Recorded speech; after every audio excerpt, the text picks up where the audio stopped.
लेकिन हम लोग के साथ धोखा हुआ है, हम लोग के साथ गद्दारी हुआ है, पैसा खा के चाकरी लिया, दूसरा कमीशन लिया है। सुप्रीम कोर्ट की तरफ से ये बोला गया है जो specified tented must be terminated, ये जो प्रक्रिया है ये जल्द शुरू करना है तुरंत।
सुप्रीम कोर्ट द्वारा पश्चिम बंगाल स्कूल सेवा आयोग यानी एसएससी के खिलाफ दिए फैसले के बाद राज्य में टीचरों में रोष बढ़ता जा रहा है। उच्चतम न्यायालय के फैसले के बाद पश्चिम मेदिनीपुर में शिक्षकों ने अपना गुस्सा सड़कों पर उतारा। उन्होंने एसएससी की आत्मा को शांति मिले लिखकर एसएससी की अर्थी निकाली और उसे 4 कंधों पर उठाकर ले जाते हुए नजर आए। इस प्रदर्शन मार्च में प्रदर्शन कर रहे लोग अपने हाथों में तख्ती लिए भी नजर आए। सुप्रीम कोर्ट की तरफ से ये बोला गया है जो specified tented must be terminated, ये जो प्रक्रिया है ये जल्द शुरू करना है तुरंत। और सेकेंडली जो योग्य है या जितना ही कैंडिडेट्स अपीयर हुआ था परीक्षा में, उसको जो मिरर इमेज है वो वेबसाइट में प्रकाश करना है, वो पब्लिश करना है। और जो योग्य है उसका जो तालिका है वो PDF करके सुप्रीम कोर्ट में जमा देना है, स्पेसिफाइड करके उसको। इसलिए इस तरफ से हम लोग सुप्रीम कोर्ट में रिव्यू करेंगे तो हम लोग का मालूम है, ये आश्वास है कि हम लोग का जो सर्विस है वो हो जाएगा। वहीं पश्चिम बंगाल के सिलीगुड़ी में भी टीचरों ने विरोध प्रदर्शन किया, जहां सैकड़ों की संख्या में टीचर हाथों में तख्ती लेकर सड़कों पर उतरे और एसएससी के खिलाफ नारेबाजी की।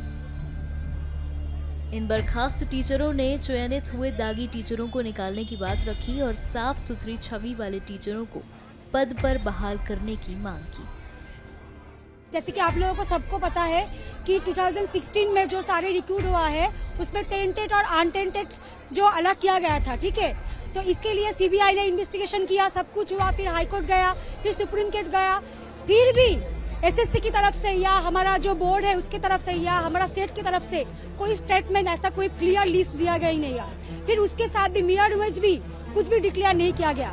तो इसके लिए हम लोग एक मूवमेंट के लिए एक हमारा सिंपल 1 स्टेप है, इसके बाद हम आगे हमारा और भी स्टेप है। हम लोग को साथ बहुत बड़ा अन्याय हुआ है, जैसे कि पूरा स्टेट गवर्नमेंट के साथ हम लोग को जब सब कुछ पढ़ाई लिखाई होने के बाद, डिग्री हासिल करने के बाद, एक्सपीरियंस होने के बाद हम लोग को परीक्षा में बिठाया।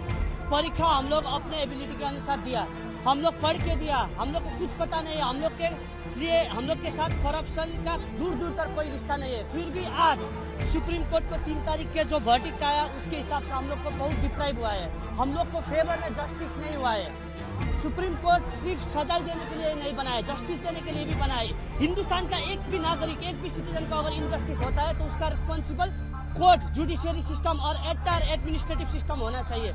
लेकिन हम लोग के साथ धोखा हुआ है, हम लोग के साथ गद्दारी हुआ है, पैसा खा के चाकरी लिया, दूसरा कमीशन लिया है। चीफ मिनिस्टर का रोल स्ट्रांग होना चाहिए था, लेकिन वो हमारे सपोर्ट में नहीं हुआ। चीफ मिनिस्टर और एंटायर स्टेट गवर्नमेंट एसएससी को प्रेशर करके जो टेंटेड और अनटेंटेड का लिस्ट जो सुप्रीम कोर्ट मांगा था वो नहीं दे पाया, इसलिए आज हमारा ये हालत है। अगर वो लोग एसएससी सर्टिफाई करके हाँ ये टीचर एकदम टेंटेड नहीं है बोल के सर्टिफाइड करके हम लोगों का दक्षता प्रूफ किया था, वो अगर एबिलिटी वहाँ पे दे देते तो आज हम लोग का ये हालत नहीं होता। इस शीर्ष अदालत का ये फैसला पश्चिम बंगाल सरकार की उस याचिका पर आया है जिसमें कलकत्ता उच्च न्यायालय के अप्रैल 2022 के आदेश को चुनौती दी गई थी, जिसमें राज्य द्वारा संचालित और सहायता प्राप्त स्कूलों के लिए 25,000 से अधिक शिक्षकों और अन्य कर्मचारियों की भर्ती रद्द कर दी गई थी। शीर्ष अदालत ने इस मामले में 10 फरवरी को अपना फैसला सुरक्षित रख लिया था।